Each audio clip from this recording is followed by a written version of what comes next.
दोस्तों, आप सभी की फरमाइश पर आज मैं लेकर आई हूँ एक और नई कहानी, सत्य की जीत। वाचन स्वर डॉक्टर अभिलाषा शर्मा का है। साथियों, सत्य मानव जीवन की अनमोल विभूति है।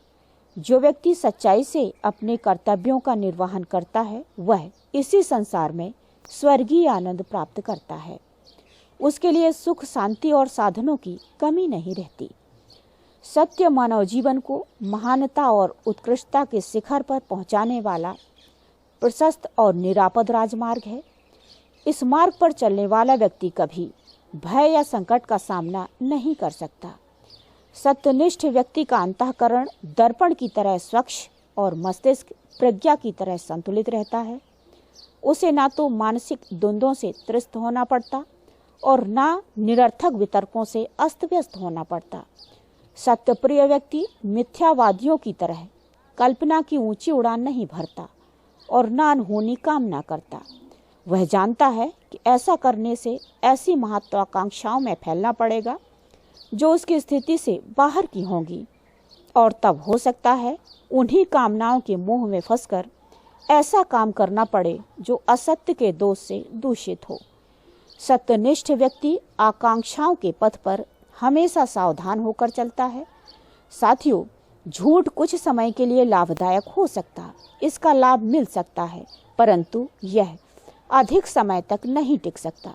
जबकि सत्य का आश्रय लेकर चलने वालों को प्रारंभ में कुछ कठिनाइयां हो सकती, किंतु आगे चलकर उसका आशातीत लाभ होता है। मित्रों, जो व्यक्ति सदा सत्य बोलता है, हमेशा जीत उसी की होती है। आइए जानते हैं इस कहानी के माध्यम से। एक सत्यवादी राजा थे। उनके नगर में कोई भी साधारण मनुष्य बिक्री करने आता और सायंकाल तक उसकी वस्तु नहीं बिकती तो उसे राजा स्वयं खरीद लिया करते थे। लोकहित के लिए राजा की यह सत्य प्रतिज्ञा थी। अतः सायंकाल होते ही राजा के सेवक शहर में भ्रमण करते थे और किसी को कोई वस्तु लिए बैठे देखते तो वे उनसे पूछकर उसके संतोष के अनुसार कीमत देकर उस वस्तु को खरीद लेते थे। एक दिन स्वयं धर्मराज ब्राह्मण का वेश धारण करके टूटी फूटी वस्तुओं को जो घर के बाहर फेंकने योग्य थीं, उन्हें एक पेटी में भरकर उन सत्यवादी राजा की परीक्षा लेने के लिए नगर में आए और बिक्री के लिए बाजार में बैठ गए। किंतु टूटी फूटी वस्तुएं कौन लेता, इसलिए सायंकाल तक उनकी बिक्री नहीं हुई। वे बाजार में बैठे रहे। जब सायंकाल हुआ तब राजा के सेवक सदा की भांति घूमने लगे। उन्होंने देखा कि ये ब्राह्मण अपनी पेटी में कुछ सामान लिए बैठा है। इसका सामान नहीं बिका। तब उन्होंने पास आकर पूछा, आप इस पेटी में बेचने के लिए क्या सामान लेके आए हैं और इसका मूल्य क्या है? ब्राह्मण ने कहा, इसमें टूटी फूटी वस्तुएं हैं, इनका 1000 रुपये मूल्य है। यह सुनकर राजा के सेवक जोर से हंसने लगे और उन्होंने कहा, इस कूड़ा करकट को कौन लेगा जिसका 1 पैसा भी मूल्य नहीं? ब्राह्मण ने कहा, यदि इसे कोई नहीं लेगा तो मैं वापस चला जाऊंगा। राजा के सेवकों ने तुरंत जाकर राजा को सूचना दी। राजा ने कहा कि ब्राह्मण को यथाउचित मूल्य देकर उसका सामान खरीद लो। राजा के सेवकों ने उस ब्राह्मण को उस पेटी के 200 रुपये देने को कहा, किंतु ब्राह्मण ने 1000 से 1 पैसा भी कम लेना स्वीकार नहीं किया। राजा के सेवकों ने 500 रुपये देना स्वीकार किया, परंतु ब्राह्मण ने इनकार कर दिया। राजा के सेवकों में कुछ व्यक्ति उत्तेजित होकर राजा के पास आए। बोले, महाराज, उसकी पेटी में कूड़ा करकट भरा हुआ है, 1 पैसे का भी सामान नहीं। ऐसी परिस्थिति में आपको उसकी वस्तु नहीं खरीदना चाहिए। राजा ने कहा, नहीं, हमारी सत्य प्रतिज्ञा है, हम सत्य का त्याग कभी नहीं करेंगे। इसलिए ब्राह्मण को वो जो मांगे वो देकर उनका सामान खरीद लो। यह सुनकर राजा के सेवक उस ब्राह्मण के पास गए और 1000 रुपये देकर उनकी पेटी ले ली। वह पेटी लाकर राजमहल में रख दी। रात्रि में जब शयन का समय हुआ तब राजमहल के द्वार से सुंदर आभूषणों से सुसज्जित एक सुंदर स्त्री निकली। राजा बाहर बैठे थे। उस स्त्री को देखकर राजा ने पूछा, देवी, आप कौन हैं? किस कार्य से आए हैं और क्यों जा रही हैं? उस स्त्री ने कहा, मैं लक्ष्मी हूँ। आप सत्यवादी धर्मात्मा हैं, इस कारण मैं आपके घर में निवास करती रही, परंतु अब आपके घर में दारिद्र्य का वास हो गया। जहाँ दारिद्र्य रहता वहाँ लक्ष्मी नहीं रहती, इसलिए आज मैं आपके राजमहल से जा रही हूँ। राजा बोले, जैसी आपकी इच्छा। थोड़ी देर बाद एक सुंदर युवा पुरुष राजमहल से निकला। राजा ने उनसे पूछा, आप कौन हैं?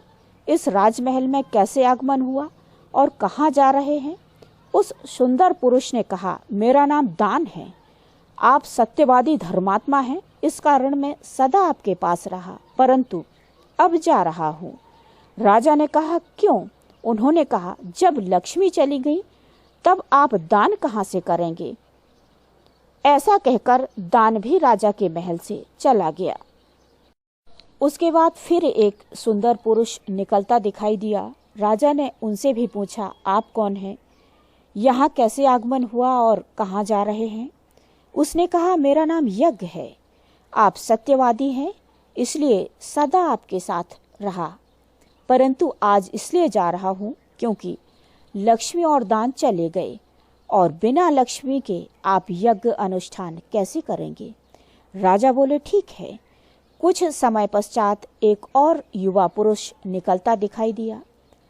राजा ने कहा, आप कौन हैं? कैसे आना हुआ और कहाँ जा रहे हैं? उसने कहा, मेरा नाम यश है। आप सत्यवादी हैं, इसलिए आपके साथ सदा मैं रहता आया, किंतु आपके यहाँ से लक्ष्मी, दान, यज्ञ सब चले गए, तो उनके बिना आपका यश कैसे रहेगा? इसलिए मैं भी उन्हीं के साथ जा रहा हूँ। राजा ने कहा, ठीक है। तत्पश्चात एक और सुंदर पुरुष राजमहल से निकलता दिखाई दिया। उसे देखकर राजा आश्चर्यचकित हो गए और बोले, आप कौन हैं? राजमहल में कैसे आना हुआ और अब कहाँ जा रहे हैं? उसने कहा, मेरा नाम सत्य है। आप धर्मात्मा हैं, इसलिए मैं सदा आपके यहाँ रहता आया, किंतु अब आपके यहाँ से लक्ष्मी, दान, यज्ञ, यश सब चले गए, इसलिए मैं भी यहाँ नहीं रह सकता, उन्हीं लोगों के पास जा रहा हूँ। राजा ने कहा, मैंने तो आपके लिए ही इन सब का त्याग किया, आपका मैंने कभी त्याग ही नहीं किया, इसलिए आप मुझे छोड़कर कैसे जा सकते? मैंने लोकोपकार के लिए यह सत्य प्रतिज्ञा ली थी कि कोई व्यक्ति मेरे नगर में बिक्री के लिए आएगा और उसकी वस्तु सायंकाल तक नहीं बिकी तो मैं खरीद लूंगा। आज एक ब्राह्मण दारिद्र्य लेकर बिक्री करने आया और एक पैसे की भी चीज नहीं थी, किंतु सत्य की रक्षा के लिए मैंने 1000 रुपये देकर उस दारिद्र्य कूड़ा करकट को खरीद लिया। तब लक्ष्मी ने आकर कहा कि मैं आपके घर से जा रही हूँ, आपके घर में दारिद्र्य का वास हो गया, इसलिए मैं नहीं रहूंगी। इसी वजह से मेरे यहाँ से लक्ष्मी आदि सब चले गए। उन सभी के जाने के बाद भी मैं आपके बल पर डटा रहा और आज आप ही मुझे छोड़कर जाने लगे। तब सत्य ने कहा, जब मेरे लिए आपने इनका त्याग किया तब मैं आपको छोड़कर नहीं जाऊंगा। ऐसा कहकर सत्य राजमहल में वापस प्रवेश किए। कुछ देर पश्चात यश लौटकर राजा के पास आए और कहा, राजन, मैं वही यश हूँ, आप में सत्य विराजमान है।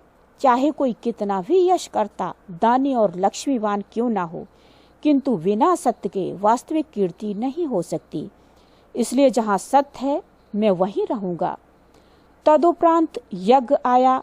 राजा ने कहा, आप कौन हैं? यज्ञ ने कहा, मैं वही यज्ञ हूँ, जहाँ सत्य रहता मैं वहीं रहता हूँ।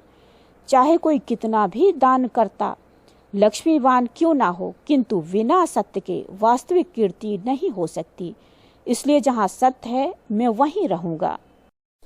कुछ समय पश्चात दान और लक्ष्मी आए। बोले, राजन, आप में सत्य विद्यमान है और जहाँ सत्य रहता हम वहीं रहेंगे। राजा बोले, देवी, यहाँ तो दारिद्र्य भरा हुआ है, आप कैसे निवास करेंगी?